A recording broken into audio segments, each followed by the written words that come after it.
What's going on, everybody? Diallo Ricks TV back with another video, and in today's video we will be discussing the Los Angeles Lakers' impressive loss to the Milwaukee Bucks. They lost 109 to 102. I just got finished watching the game. It was very competitive. I was proud of the Lakers. The main thing I was happy about was effort. You know, we lost. Sometimes when you, as it's cliche, but it's not just about losing; it's how you lose. Russell Westbrook wasn't as much of a nightmare tonight. He didn't have as many turnovers. He did, he was solid. I was hoping that they got the ball out of his hands down the stretch because he makes a lot of mistakes.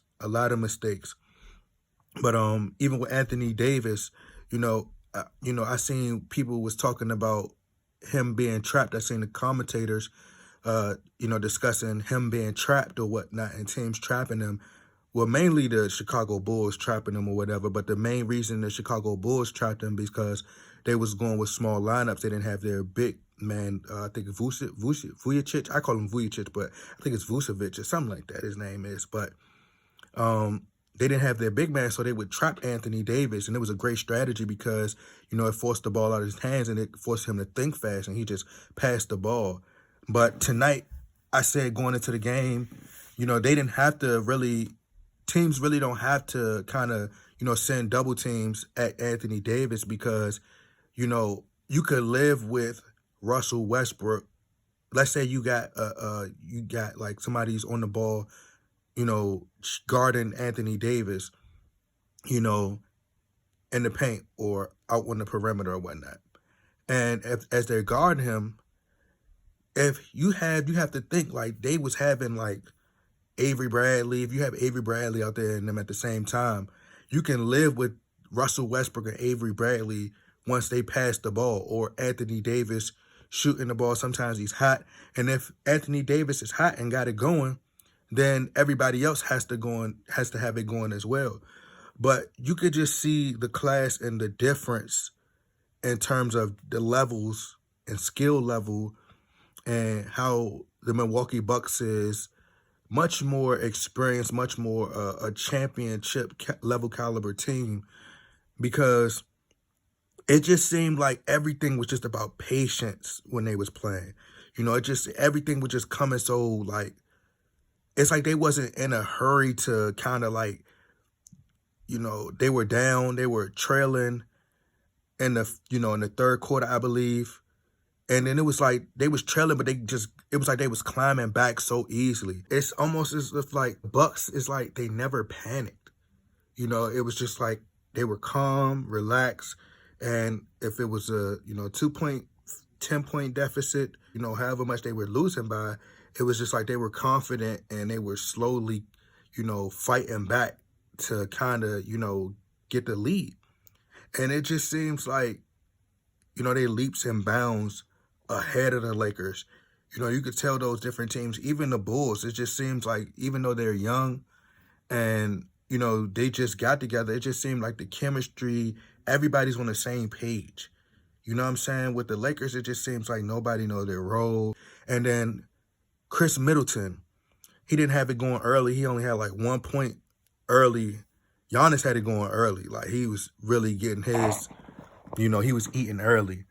But Chris Middleton, he, passed, I think he tied Ray Allen on the 3-point scoring list.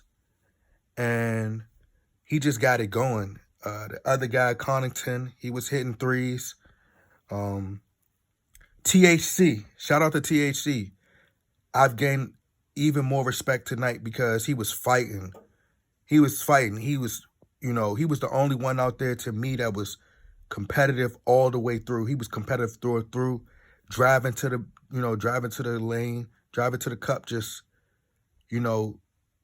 making shots, and he hustles every night. Sometimes it's just not even about, scoring. He's doing things that's not showing up on the, on the stat sheet. So I was proud tonight. I'm not, of course I'm not happy about the loss, But I'm just proud that the Lakers fought back tonight. They fought a really, really tough fight. But it's a lot of changes that need to be made. You know, it doesn't seem like the right plays are being called. I would like to see more pick and rolls with Anthony Davis and Russell Westbrook. You know, I think they could really give a lot of team fits. But what's going to end up happening is, honestly, the Lakers have been losing. And it's going to end up getting covered up anyway once LeBron James come back. And, you know, because they played a tough team tonight. This is a defending championship team. So what's going to happen is LeBron James is going to come back on Friday, and they're most likely going to, you know, gloss over the losses, which these have been key losses, that these games that should have been statement games. You know, this Milwaukee Bucks team is one of the top teams in the league, despite what their record may say. The Lakers, you know, I was having a conversation earlier today with someone on Facebook, with actually my cousin, and, you know, he was just talking about how Kevin Durant was he displayed being a horrible leader because he didn't guard Steph Curry. So I'm like, bro, like, you have to realize he couldn't even respond. But I told him, I said, you have to realize, like, it's not even about, why would Kevin Durant guard Steph Curry or focus on doing that? Because it's about team. It's a team game.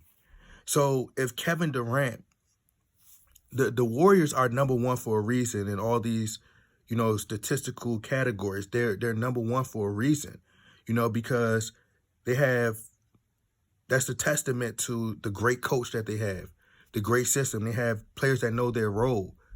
You get what I'm saying? And Kevin Durant could have tried to stop Steph Curry all he want. It wouldn't have made a difference because, like I said, the coaching is just on another level. And the Lakers, we're far from that. We got so many, you know, holes and we got so many problems that the only way it's going to be corrected is if, to me, a coaching change. And I think that LeBron James is at the point where he's just trying to surpass Kareem Abdul-Jabbar. However, I could be wrong about that. We'll see, you know, but I just think that that's where the Lakers are. But it was a great night, honestly, you know, as far as, like, I think they were competitive. It's just the Bucks is just too talented of a team. You know, they've been together for a while. You know, they already have, you know, natural chemistry because they've been together. They won championships, got a great coach. The defense, you know, they amped up their defense in the fourth quarter. And it seemed like the Lakers, towards the end, they start to, I wouldn't say give up, but THT was the only one who was just kind of like trying to still fight, you know. Anthony Davis, he got banged up a little bit. He's very injury prone. But, you know, he was at least, you know, giving a lot of effort. He was making shots out there on the elbow, you know, just pulling up. When Anthony Davis is, you know, performing at a high level, it's nothing a team can do to really stop him, you know, and he just has to continue to be aggressive. Same thing for Russell Westbrook. You know, I'm going to say I give them, if I had to grade tonight's performance, I will give, out of a 10, I'll say the Lakers, I'll say about a 6.5, 7. It wasn't that bad, and that's all you could ask for. But like I said, I think they're going to win this game against Boston, and LeBron James going to get all the credit. But they have to really start to, you know, fight on defense. And I think that's what Frank Vogel did tonight. He did a good job at doing that. But anyway, y'all let me know what y'all think. Y'all get in that comment box. Like, share, subscribe. I'm out.